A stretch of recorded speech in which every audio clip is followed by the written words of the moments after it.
que ce matin, alors vous n'êtes pas obligé de lever la main si vous n'en avez pas envie, mais est-ce que ce matin, il y a des gens qui se sentent découragés? Un peu. Est-ce que ça vous est déjà arrivé de vous sentir découragé? Ah, ça me rassure. Alors si ce matin vous vous sentez découragé, ce message est fait pour vous. Et si vous ne vous sentez pas découragé, ça arrivera peut-être un jour, sûrement même. Et donc ce message est aussi pour vous. Je vous invite à ouvrir la parole dans le psaume 13, du verset 2 à 3. C'est le psalmiste qui dit « Jusqu'à quand, Éternel, m'oublieras-tu sans cesse? Jusqu'à quand me cacheras-tu ton visage? Jusqu'à quand aurai-je des soucis dans mon âme et chaque jour des chagrins dans mon cœur? Jusqu'à quand mon ennemi s'attaquera-t-il à moi ?» Et je ne terminerai pas par Amen.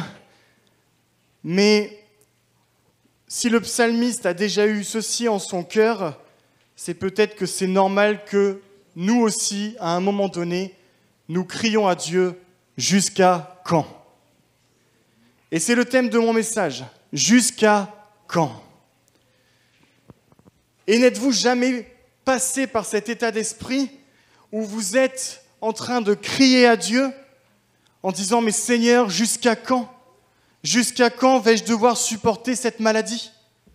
Jusqu'à quand vais-je devoir subir des attaques des autres? Jusqu'à quand vais-je essuyer des défaites, des portes fermées, le désert, la tristesse? Jusqu'à quand la promesse va-t-elle tarder à arriver? Jusqu'à quand? Et permettez-moi de vous dire que si vous avez déjà eu ce sentiment de découragement ou si vous êtes dans ce sentiment de découragement actuellement, soyez rassurés, vous n'êtes pas seul. Peut-être même qu'à certains moments, vous avez ce sentiment d'injustice où on a l'impression que tout sourit à certains et nous, on essuie galère sur galère. Soyez rassurés, si vous avez eu ce sentiment-là, vous n'êtes pas seul. David l'a eu dans Psaume 94, verset 3. « Jusqu'à quand les méchants, Éternel? Jusqu'à quand les méchants vont-ils triompher? » Ou alors, votre âme est troublée. Et donc vous criez à Dieu parce que cette âme est troublée. Soyez rassurés, David l'a eu aussi dans le Psaume 6, verset 4. « Mon âme est toute troublée. Et toi, Éternel, jusqu'à quand me traiteras-tu ainsi ?» Ce sentiment de découragement, de fatigue, où nous passons d'épreuve en épreuve, où nous avons beau prier et rien n'arrive, tellement que nous n'avons même plus envie de prier. Ça vous est déjà arrivé de ne plus avoir envie de prier? Nous sommes fatigués, les situations que nous vivons personnellement, ou les situations que nous voyons autour de nous, se dégradent de jour en jour.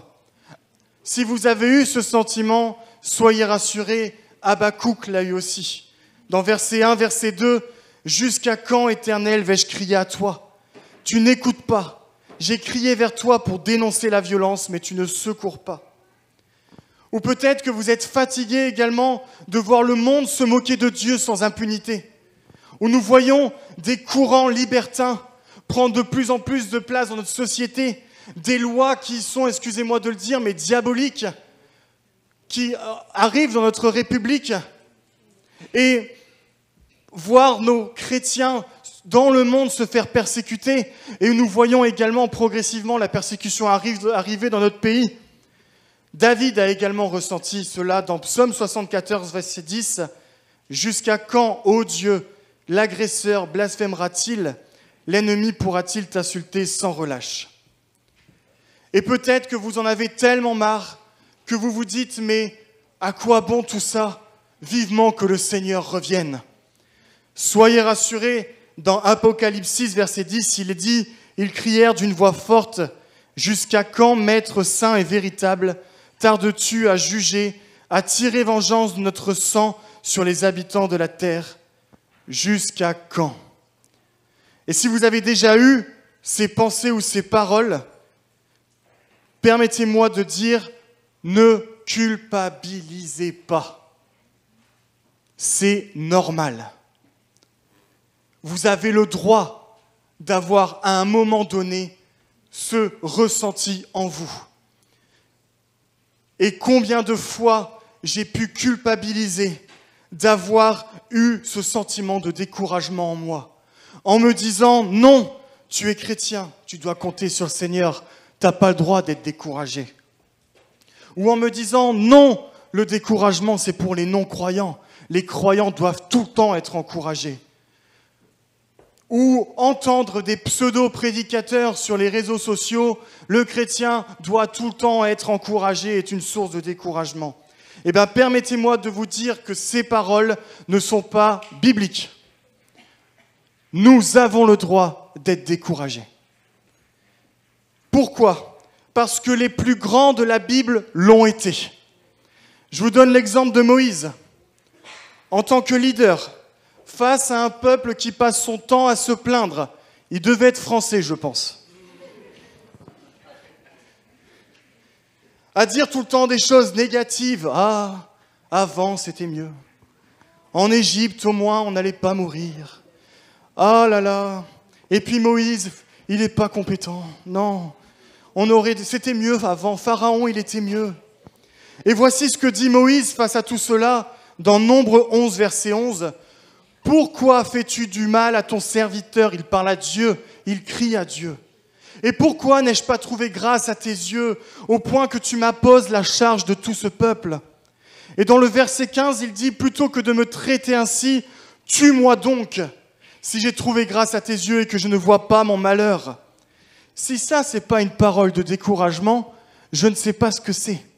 Pourtant, Moïse, l'homme qui a vu le plus de miracles dans toute une vie, qui a vu le plus de prodiges dans toute une vie, c'est pas courant de voir la mer séparée en deux. J'ai jamais vu, moi, perso. Et combien de leaders, de pasteurs, de serviteurs dans l'Église sont également découragés par cela. Ne culpabilisez pas. Élie, qui à un moment donné est pris de pensées et d'angoisse dont il n'arrive plus à se débarrasser, alors que juste avant, il a vu le feu de Dieu descendre du ciel. Qu'est-ce qu'il dit ? Dans 1 Roi 19, verset 4, « C'est assez, maintenant Éternel, prends-moi la vie, car je ne suis pas meilleur que mes ancêtres. » Ça vous est déjà arrivé d'être tellement pris d'angoisse, tellement pris de stress, avoir une situation tellement inconfortable du début jusqu'à la fin de votre journée où vous avez mal au ventre, la gorge serrée, que vous avez juste envie de dormir. Et c'est ce que Élie a fait. Il s'est mis à dormir. Jérémie, tellement fatigué d'entendre des moqueries qu'il suscitait en proclamant la parole de Dieu, qu'il dit dans Jérémie 20, verset 9, « J'en ai marre, je ne ferai plus mention de lui, je ne parlerai plus en son nom. » Combien de fois les personnes ont annoncé l'évangile et tout ce qu'ils ont eu comme retour, c'est des moqueries, du rejet, de la persécution. Ce sentiment également de découragement est normal. Ne culpabilisez pas. Je pourrais citer encore Jonas, David, Paul, mais je vais citer Jésus. Parce que même Jésus, à un moment donné, fut découragé. Dans Matthieu 6, versets 37 à 38, il prit avec lui Pierre et les deux fils de Zébédée, et il commença à être saisi de tristesse et d'angoisse, et il leur dit « Alors, mon âme est triste à en mourir.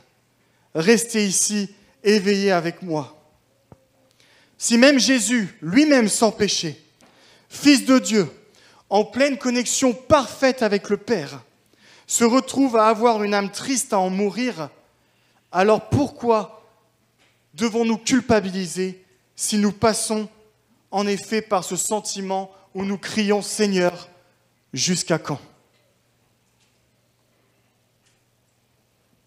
Jusqu'à quand ? Mais ce que Dieu veut, ce n'est pas que tu refoules tes émotions. Dieu ne veut pas que tu enterres ton découragement. Dieu ne veut pas que tu fasses semblant que tout aille bien.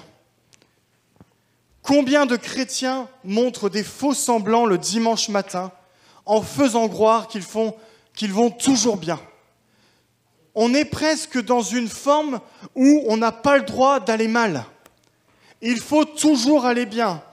Donc le matin, nous nous levons, on prend le petit-déj avec l'âme et le visage totalement triste. Et puis, juste avant de rentrer dans l'église, « Hello, coucou, je vais bien. » Ça vous est jamais arrivé à un moment donné de faire semblant? Bon, il n'y a que moi. Bon, ok. Soyez rassurés, je me soigne. Il ne faut surtout pas montrer qu'on est découragé. Il ne faut pas montrer qu'on en a marre. Il ne faut pas montrer qu'on a envie d'abandonner. Non, un chrétien ne doit pas agir ainsi, il a le Seigneur. C'est faux. Je suis fatigué de cette hypocrisie où on doit toujours faire croire que tout va bien. Ou quand on demande à quelqu'un s'il va bien, moi toujours par la grâce du Seigneur. Parce que je suis quelqu'un d'hyper spirituel. Cette attitude spirituelle ne fait que culpabiliser les personnes qui ne vont pas bien. Ils leur font croire que leur foi est petite, alors que pas du tout. C'est juste une saison. Et nous avons le droit de passer par une saison. Et vous savez quoi? Cette attitude ne convient pas à Dieu. Dans Psaume 51, versets 18 à 19, il est dit « Si tu as voulu des sacrifices, je t'en aurais offert, mais tu ne prends pas plaisir aux holocaustes. Les sacrifices agréables à Dieu, c'est un esprit brisé. Ô Dieu, tu ne dédaignes pas un cœur brisé et humilié. » Dieu ne veut pas de ta louange le dimanche matin plein de faux semblants. Dieu ne veut pas de faux sourires faisant croire que tout va bien alors que ce n'est pas vrai. Ce que Dieu veut, c'est un esprit brisé, mis à nu, honnête devant lui. Car ne pas admettre que nous sommes découragés, c'est une forme d'orgueil. Quoi? Moi, chrétien, homme de Dieu, je ne suis jamais découragé. Je vais toujours bien, car ma relation avec Dieu est tellement forte que c'est impossible. Je vous donne un exemple. Un jour, je discutais avec quelqu'un, une personne convertie depuis des années, et même fils de pasteur, et il me disait, moi, je ne comprends pas les gens en dépression. Pour moi, un vrai chrétien ne doit jamais être en dépression, car il a le Seigneur. J'ai rien répondu sur le moment, mais maintenant je lui dirais, tu connais pas ta Bible.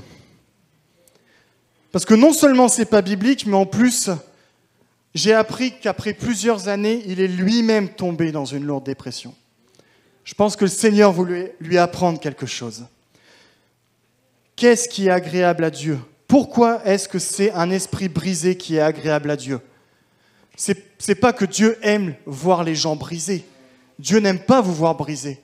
Dieu n'est pas quelqu'un de sadique. Mais lorsque votre esprit est totalement brisé, il est vrai. Pas de faux semblants, pas d'hypocrisie, pas d'orgueil. Juste toi, complètement mis à nu, qui t'humilie devant Dieu, devant sa grandeur, admettant ta petitesse et admettant que lui est grand. Seigneur, je suis fatigué, je n'y arrive plus, je crie à toi, j'en peux plus, aide-moi. C'est un cœur humble et brisé, et c'est à ce moment-là que Dieu pourra vous façonner. Et vous ne verrez jamais Dieu condamner ou rejeter le découragement, car il est dit, tu ne dédaignes pas un cœur brisé et humilié.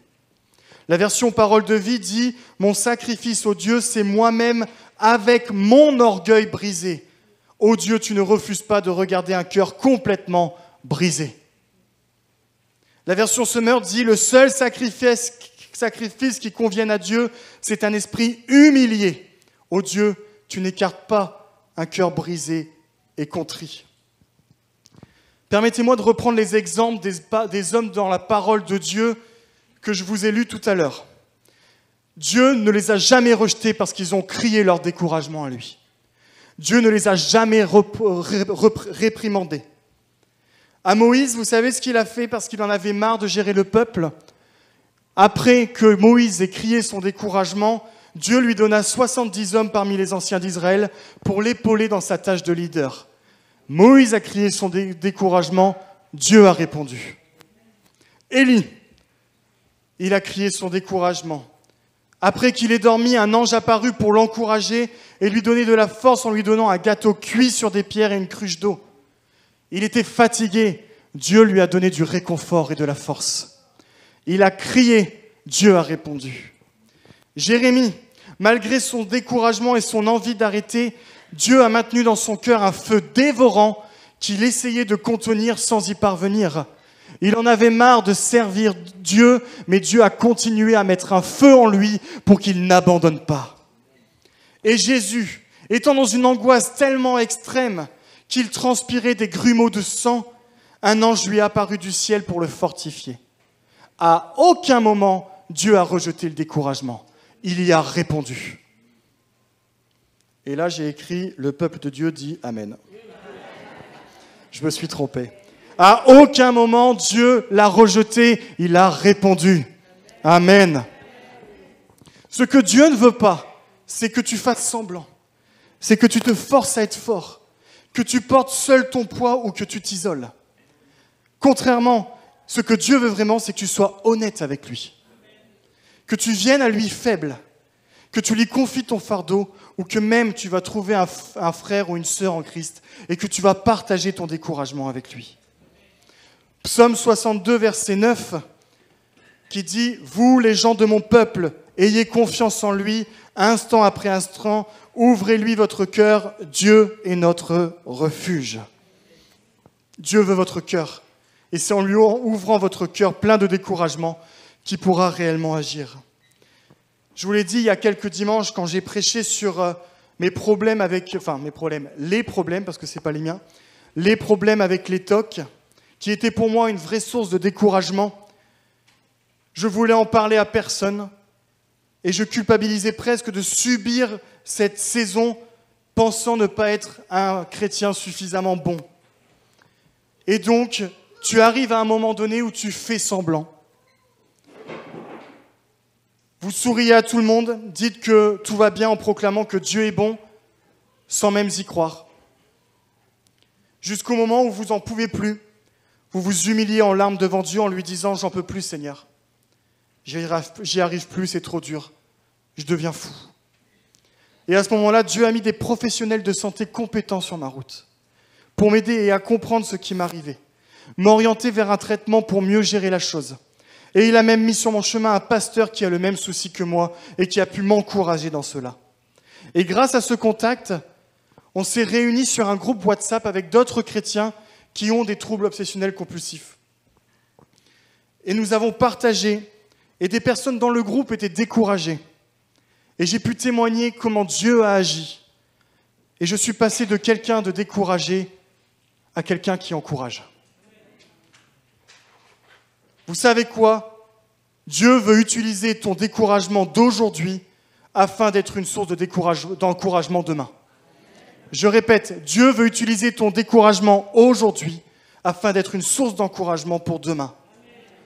Ésaïe 42, verset 3 dit « Il ne cassera pas le roseau abîmé et n'éteindra pas la mèche qui fume encore. » Peut-être qu'aujourd'hui tu te sens abîmé, complètement, quasiment éteint sans lumière en toi. Dieu ne te cassera pas et ne t'éteindra pas. Au contraire, il te réparera et te rallumera. Ne cache plus ton découragement, mais ouvre-le complètement à Dieu. Dans 2 Corinthiens 1, verset 3, il est dit « Béni soit Dieu, le Père de notre Seigneur Jésus-Christ, le Père plein de compassion et le Dieu de tout réconfort. Il nous réconforte dans toutes nos détresses, afin que nous puissions réconforter ceux qui se trouvent dans la détresse, grâce à l'encouragement que nous recevons nous-mêmes de la part de Dieu. En effet, de même que les souffrances de Christ abondent pour nous, de même aussi c'est par Christ que notre réconfort abonde. Si nous sommes dans la détresse, c'est pour votre réconfort et votre salut. Si nous sommes encouragés, c'est pour votre encouragement, pour vous permettre de supporter les mêmes souffrances que celles que nous endurons. Dieu, ce matin, veut te remplir de compassion et te réconforter pour qu'à ton tour, tu puisses réconforter les personnes autour de toi. Il veut t'encourager dans ton découragement pour que tu puisses encourager les découragés. Alors viens à lui, comme il le demande dans Matthieu 11, verset 8 à 28. Venez à moi, vous qui êtes fatigués et courbés sous un fardeau, et je vous donnerai du repos. Jésus n'invite pas ceux qui vont bien. Jésus n'invite pas ceux qui ont toujours le sourire. Jésus n'invite pas ceux qui disent le dimanche matin que tout va bien. Il invite celui qui est fatigué, chargé, accablé, découragé. Alors ce matin, ne cache plus ton découragement, mais donne-le au Seigneur. Une fois qu'on sait qu'on n'a plus à culpabiliser du découragement et que nous savons que nous pouvons pleinement l'offrir à Dieu, lui remettre, il y a quelque chose que Dieu nous donne pour pouvoir sortir de ce découragement. Ça s'appelle la persévérance. Et là, je vais parler de persévérance dans un sujet bien précis. C'est ton engagement avec Dieu. Que veut dire la persévérance ? J'ai regardé dans le dictionnaire. Persévérance, dans Larousse, c'est action de persévérer, de continuer fermement une action, un projet, une attitude malgré les difficultés et les échecs. Dans le Petit Robert, la persévérance dit constance à poursuivre ce qu'on a entrepris malgré les obstacles. Jésus dit dans Luc 9, verset 62, « Celui qui met la main à la charrue et regarde en arrière n'est pas propre au royaume de Dieu. » Et j'ai essayé de comprendre ce verset. Ce verset nous a été donné par le pasteur Timothée Patton quand on a eu justement ce groupe ensemble, où il était tellement pris d'angoisse à cause de ses troubles qu'il devait sortir et s'isoler. Il a été aux toilettes chez des chrétiens et dans les toilettes, vous trouvez souvent des petits versets journaliers. Ça fait de la lecture. Je ne sais pas si vous l'avez, la parole de vie tous les jours, vous avez un petit verset tous les jours. Ces chrétiens l'ont mis dans les toilettes. Ça l'a encouragé parce qu'il a lu ce verset. Jésus parle en fait dans ce verset d'engagement à 3 personnes qui veulent gérer leur occupation avant de s'engager. Mais il est aussi intéressant de prendre ce verset dans un cadre bien précis. Qu'est-ce qui est le contraire de persévérance ? C'est l'abandon. Et l'abandon, c'est souvent la conséquence du découragement.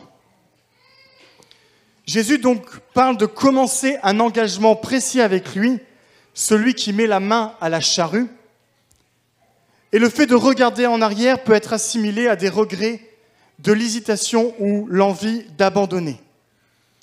Et je vais vous partager un petit témoignage personnel, parce que le découragement peut souvent être d'ordre spirituel et d'engagement dans le service, dans l'église ou dans le ministère. Souvent, quand on est découragé, on n'a plus envie de servir. On a envie de tout arrêter, tout envoyer balader. Et combien de fois, moi-même, j'ai été découragé dans mon service ? Combien de fois je criais en me disant « mais à quoi bon ?» Un engagement dans l'église me prend de l'énergie, du temps et bien souvent des frustrations. Et je vais vous parler d'un petit témoignage. J'ai une fois été convoqué dans le bureau du pasteur Julien Marié. Alors, soyez rassurés, j'en profite pas qu'il soit parti pour tout balancer. Je l'ai eu au téléphone cette semaine et je lui ai dit que j'allais vous parler de cela. Et il m'a dit « sens-toi libre ». Il avait des choses à me dire sur ma façon de me comporter et de réagir à certains moments. Et je peux vous dire qu'il n'a pas été tendre. Il a utilisé son autorité spirituelle. La conversation a été houleuse et quand j'y suis allé, je n'étais pas prêt à me prendre des reproches comme cela. Je suis sorti de cet entretien en colère, triste et complètement abattu. Ça m'a tellement marqué que je me souviens de la date, c'était le 31 décembre 2019. C'était très bien pour finir l'année. Où l'a commencé. Et j'étais découragé. Je me dévalorisais en me disant « à quoi bon continuer ? Je ne vaux rien. Je ne suis pas à la hauteur. Autant abandonner, me contenter de rester chez moi et de regarder un culte en ligne. Après tout, j'aurai beaucoup moins de soucis, de déception et de frustration. Cela sera tellement plus facile. Mais ce n'est pas ce que Jésus demande quand il dit « Celui qui met la main à la charrue et regarde en arrière n'est pas propre au royaume de Dieu ». Si j'avais fait cela et que j'avais regardé en arrière en ayant la main à la charrue, aujourd'hui, je ne serais pas présent en train de vous partager la parole. Et vous savez quoi? J'ai décidé de m'accrocher en laissant Dieu utiliser cette incompréhension et ce découragement.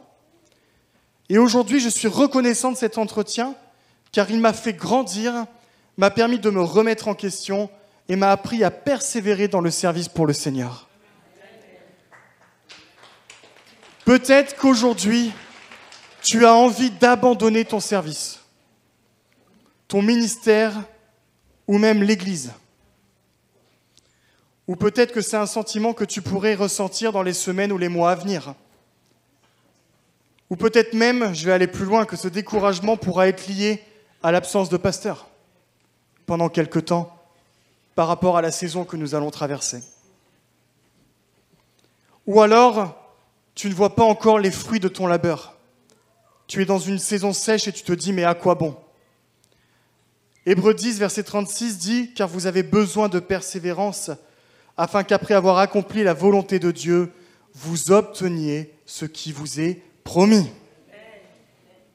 La persévérance te permettra de sortir du découragement et d'obtenir ce que Dieu t'a promis. Persévérer, car c'est après avoir accompli ce que Dieu veut pour votre vie que vous verrez le bon dans tout ça. Et j'ai compris cela au travers de mon découragement. Cela ne m'a pas abattu, mais cela m'a fait grandir.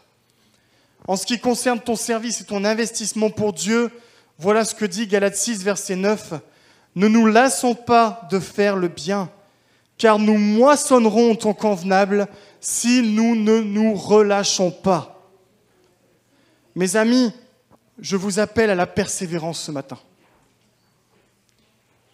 Parce que le fruit arrive. Et ce n'est pas une promesse toute faite, c'est la parole qui le dit. Imaginez un instant qu'il y a un agriculteur qui laboure sa terre en regardant en arrière ou même en abandonnant le manche. Sa terre ne portera rien de bon si ce n'est que de la mauvaise herbe. Même si l'agriculteur rencontre une terre dure, des rochers, des cailloux ou des racines profondément enfuies, s'il persévère, il récoltera le fruit de son travail. Persévère, la moisson arrive. Et je vais en finir là. Peut-être que ce matin, en effet, tu étais découragé. Permets-moi de te dire, c'est normal. Ne culpabilise pas. Et si tu es découragé, viens à ton Seigneur Jésus et laisse-lui prendre ton fardeau. Et au travers de ça, persévère. Parce que le fruit arrive. Nous sommes tous appelés à porter du fruit. Tous. Mais pour cela, nous devons persévérer. Et la moisson arrive. Je vous invite à prier.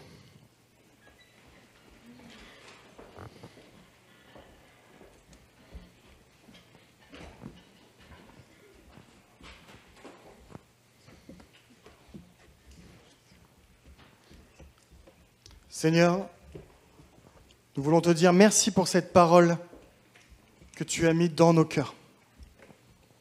Et nous voulons te remercier parce que nous n'avons pas besoin de faire semblant avec toi. Au contraire, tu veux que nous soyons vrais. Pardon pour toutes les fois où nous faisons croire que tout va bien alors que ce n'est pas vrai. Pardon pour toutes les fois où nous portons un masque et nous voulons afficher une forme d'orgueil alors qu'au fond de nous, nous sommes découragés.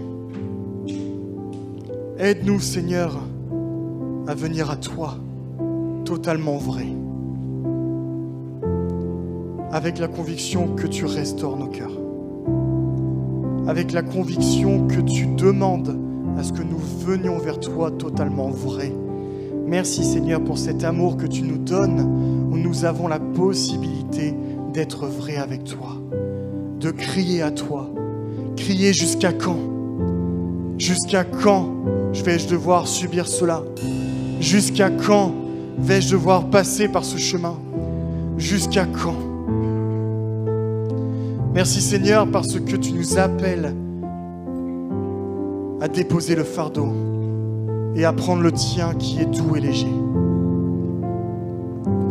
Merci Seigneur parce que tu nous donnes la capacité de persévérer. À Moïse, tu lui as donné de la force. À Élie, tu lui as donné de la force. À Jérémie, tu lui as donné de la force. À David, tu lui as donné de la force. Et même à toi, Jésus, ton Père, t'a donné de la force. Et nous voulons croire que tu vas nous donner de la force dans les saisons de découragement. Et nous voulons croire que le fruit arrive. Nous voulons croire que par la persévérance, la moisson arrive. Viens toucher ton église ce matin. Viens toucher l'église EPE Limoges dans la saison qui arrive. Viens toucher tous ceux qui servent. Donne-leur du courage. Donne-leur de la persévérance. Donne-leur, Seigneur, de l'humilité. Et donne-leur du fruit. Viens toucher toutes les personnes qui te servent et qui pourront peut-être passer par des moments de découragement. Nous voulons croire que tu donnes de la force à ceux qui sont découragés. Merci Seigneur. Pose ta main sur le conseil aussi. Et aide-nous pleinement à suivre ta volonté.